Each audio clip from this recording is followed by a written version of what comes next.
জীবনে তো অনেকভাবে অনেক জায়গায় ঝালমুড়ি খেয়েছেন। এবার দেখেন ফুলকপি দিয়ে কিভাবে সুস্বাদু খাবার হয়, যেটা ফুটপাতে বিক্রি হচ্ছে এবং অনেক খ্যাতি অর্জন করেছে ইতিমধ্যেই।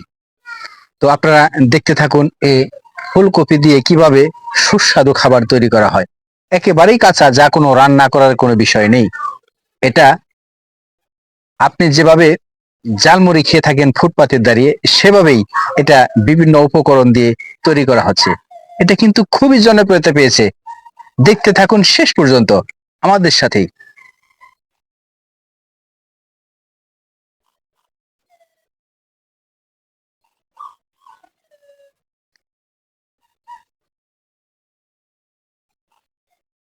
দেখেন,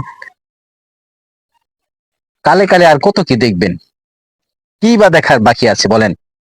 ফুলকপির দাম বাজারে কি আরো কমবে বলে আপনি মনে হয়? এভাবে যদি ফুলকপি খাওয়া হয়, তরতাজা ফুলকপি, তাহলে কি আর বাজারের দাম কমবে?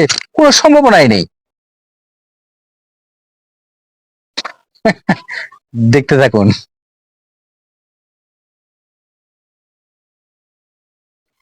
মানুষ কালে কালে কত নতুন খাবার তৈরি করতেছে, দেখছেন নি?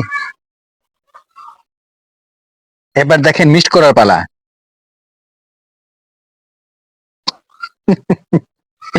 হাই রে খাবার রে!